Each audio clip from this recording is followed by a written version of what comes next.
हाय दोस्तों, मैं मुकेश कुमार गुप्ता आप सभी लोगों का स्वागत करता हूं अपने यूट्यूब चैनल सुपर एमएस 91 पे। दोस्तों, आज हम अध्ययन करेंगे शिक्षा मनोविज्ञान के अंतर्गत अधिगम का। अधिगम के अंतर्गत हम जानेंगे कि अधिगम कितने टॉपिकों में या सब टॉपिकों में विभाजित है। इसमें हम देखते हैं, पहला है अर्थ। अधिगम का अर्थ क्या होता है, अधिगम का कारक क्या है, अधिगम की परिभाषा क्या होती है, किस किस मनोवैज्ञानिकों ने किस तरीके की परिभाषा दिए हैं उसके बारे में हम पढ़ेंगे। फिर पक्ष, विधि, प्रकार के बारे में पढ़ेंगे। अधिगम का वक्र पढ़ेंगे, अधिगम का स्थानांतरण या इसे अंतरण भी कहते हैं, और अधिगम का सिद्धांत। दोस्तों, ये सब टॉपिक्स जो अधिगम के हैं यही से हमारे एग्जाम में प्रश्न बनते हैं, और हम उम्मीद रखते हैं कि आप इस सारे टॉपिकों को अच्छे से अध्ययन कीजिएगा, जिससे कि आपको एग्जाम में अधिगम से आने वाले प्रश्न कभी भी छूटेंगे नहीं।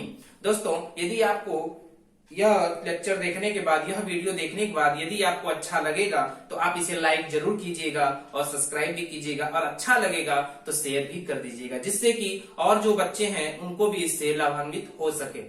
ठीक है दोस्तों, हम आते हैं अपने टॉपिक पे। पहला हमारा अर्थ है अधिगम क्या है, अधिगम का अर्थ क्या होता है।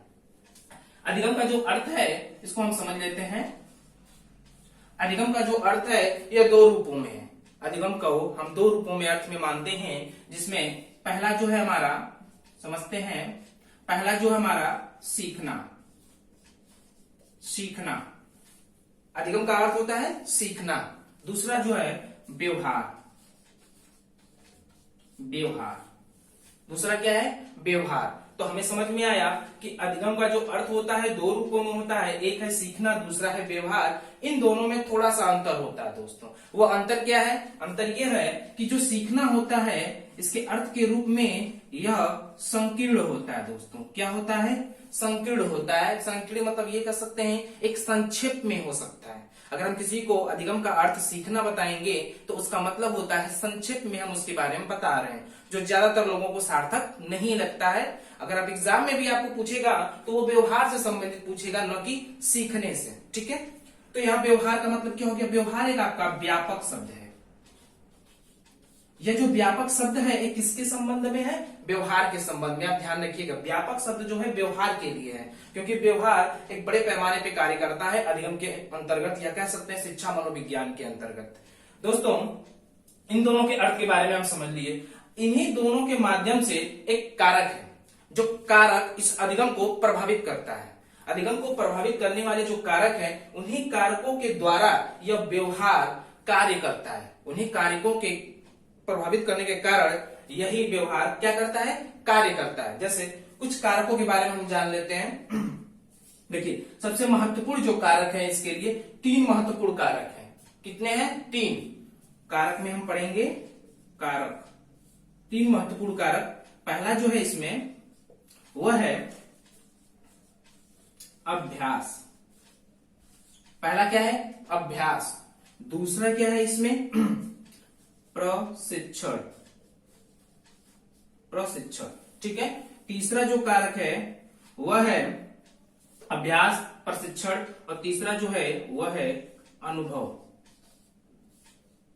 अनुभव।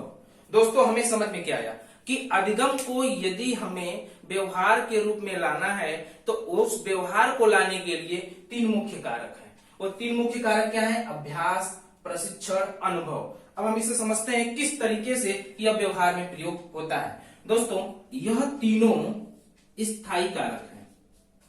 स्थायी, ध्यान रखिएगा, अधिगम तभी होगा जब कारक स्थायी होगा। अगर कारक स्थायी नहीं है तो वह अधिगम नहीं कहलाएगा दोस्तों, वह अधिगम नहीं कहलाएगा।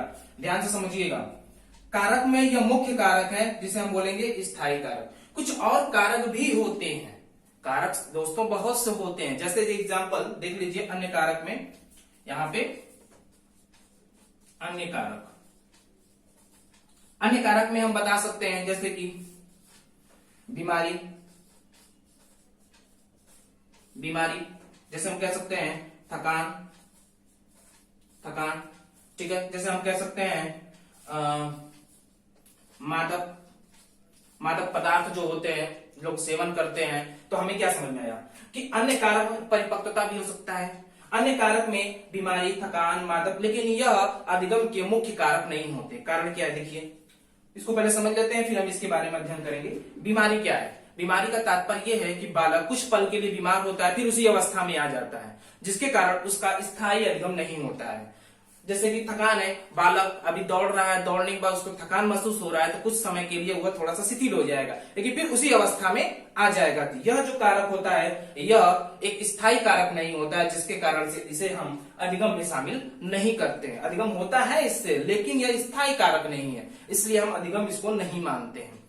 मादक पदार्थ का सेवन जब कोई व्यक्ति करता है तो वो क्या करता है, कुछ पल के लिए, कुछ समय के लिए उसके व्यवहार में परिवर्तन आता है। तो जो व्यवहार में परिवर्तन आता है वह एक स्थायी परिवर्तन नहीं होता है। जब उसका प्रभाव कुछ समय तक रहता है और वह प्रभाव जब खत्म हो जाता है तो वह व्यक्ति फिर पुनः अपनी उसी अवस्था में आ जाता है, जिसके कारण से वह अधिगम नहीं कहलाता है। तो अधिगम के लिए मुख्य पॉइंट क्या है कि उसके लिए 3 चीजों की आवश्यकता होती है, जो है अभ्यास, प्रशिक्षण और अनुभव। अब इसमें क्या समझ, अभ्यास देखिए, कोई बालक अगर मान लीजिए साइकिल चलाता है, साइकिल का अभ्यास करता है, जब साइकिल का अभ्यास करता है तो पुनः वो हमेशा साइकिल चलाता है। ऐसा तो है नहीं कि वो साइकिल का अभ्यास किया फिर वो अपनी उसी स्थिति में आ गया और साइकिल नहीं चला पाएगा, ऐसा तो नहीं होता है। तो यह जो अभ्यास कर रहा है यह जो स्थायी कारक है। कैसा कारक है, स्थायी। प्रशिक्षण, जैसे कि हम पढ़ाई करते हैं, आप जानते हैं सभी लोग जो बीटीसी किए हैं या बीएड किए हैं उन लोगों को प्रशिक्षण कराई जाती है, ट्रेनिंग दी जाती है। तो जो ट्रेनिंग दी जाती है वो स्थायी होती है, क्योंकि उसका वो लोग प्रयोग करते हैं, जहां भी जाते हैं वहां पे उसका प्रयोग करते हैं, बच्चों को पढ़ाते हैं तब भी प्रयोग करते हैं। तो वह जो होता है प्रशिक्षण होता है। इन दोनों के द्वारा जो उनको प्राप्त होता है एक अनुभव सा होता है, उस अनुभव के माध्यम से भी वो उसका क्या करते हैं, स्थायी कारक होता है। कैसे कि मान लीजिए हमें किसी चीज को पढ़ने के बाद ज्ञान अर्जित हुआ, जब ज्ञान हमने प्राप्त कर लिया उस ज्ञान को लेकर हम आगे कोई कार्य करते हैं तो हमारा क्या होता है, अनुभव के आधार पर कार्य किया जाता है। तो दोस्तों वह क्या होता है, स्थायी कारक होता है। क्या कारक होता है, स्थायी कारक होता है। इसलिए अधिगम को समझने के लिए कारक के रूप में 3 मुख्य कारक हैं, एक अभ्यास का, प्रशिक्षण का और अनुभव का। यहां तक हम समझ चुके। दोस्तों यहां तक हो तो आप कॉपी कर लीजिए, लिख लीजिए या तो स्क्रीनशॉट ले लीजिए। हम आगे चलते हैं इसे रफ करके। अब हम समझते हैं कि किस तरीके से हमने स्थायी कारक के बारे में जाना। स्थायी कारक में आपको हमने बता दिया अभ्यास, प्रशिक्षण और अनुभव, इन तीनों को लेके हम इसके एक परिभाषा के बारे में जिक्र करते हैं, जिसके आधार पे कुछ मनोवैज्ञानिकों ने भी परिभाषा दिया है। दोस्तों कह सकते हैं अधिगम को कि, ध्यान से समझिएगा, व्यवहार, किसी भी व्यक्ति के व्यवहार, कह सकते हैं व्यक्ति के व्यवहार, व्यक्ति के व्यवहार में अभ्यास, व्यक्ति के व्यवहार में अभ्यास, प्रशिक्षण और अनुभव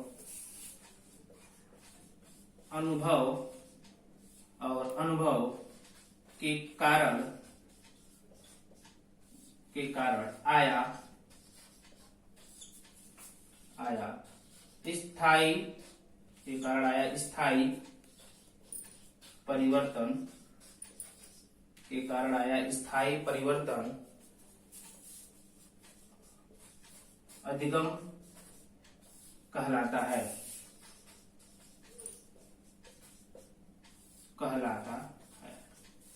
ठीक है ना।